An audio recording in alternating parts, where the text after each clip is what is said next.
where the factory rails go, here and here on this piece of wood, and we've decided that we want a curved and kind of tapered cut. So we want the curve to be in a semicircle shape, and we want the side to kind of taper down like that.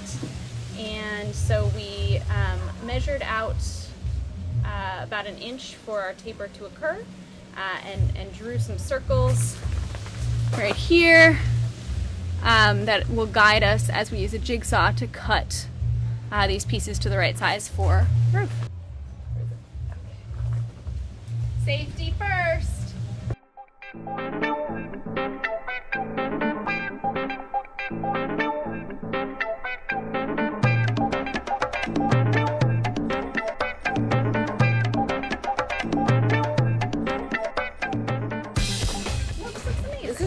Look at this. I think it's still on. So now we just need to sand it down a little, especially in this corner, and then it'll be perfect. Amazing. Where's the sandpaper?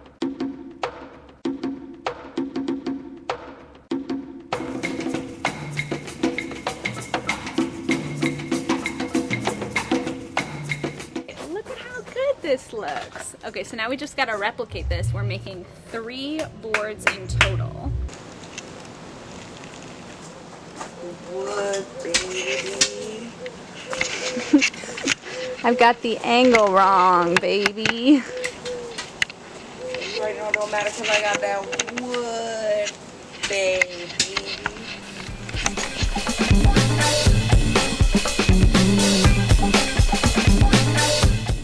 Can you break another one? Yes! Safety first. Don't reload. While Sharp you're thing powered up. while you're powered up. Because it's just right there.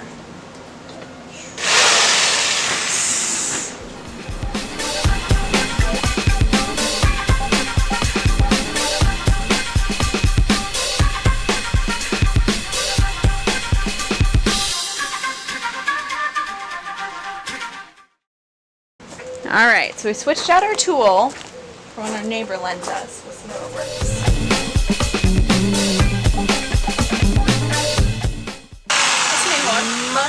Es mejor. Black & Decker es mejor. Black & Decker es mejor que todo.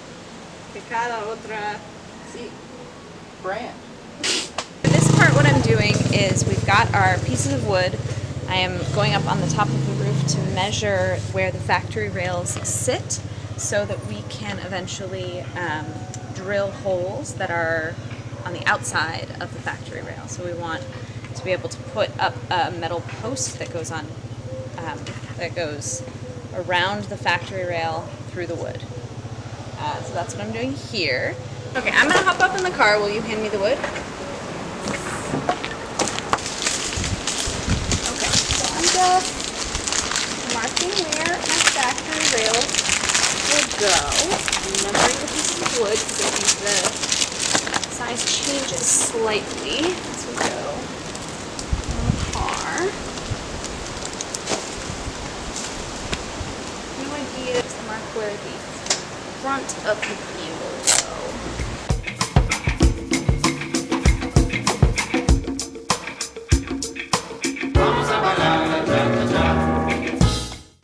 And then we drilled the holes.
then we varnished it with some spray on varnish that I'm honestly not a big fan of.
So I had the idea of using these U-bolts to secure this to the factory rails.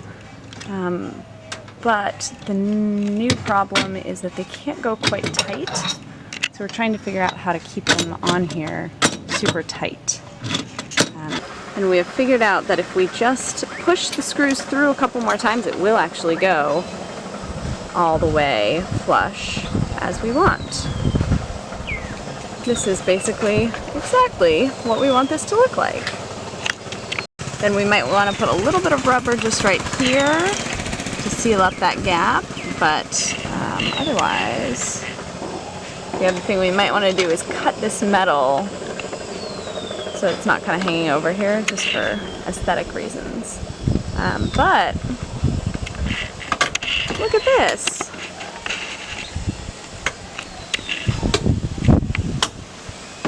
Wow.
Alright, so I'm going to test the weight of all of these to see if they can take my body weight. They can probably take the weight of the box plus our stuff. Alright, we'll be distributing the weight as evenly as possible. So all I need to be able to do is stand 8 far apart.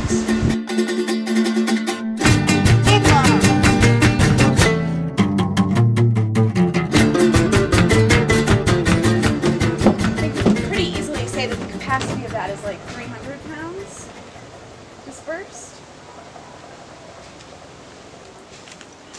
Alright, so this is how we went from 0 to roof rack in like 2 days in a very ultra DIY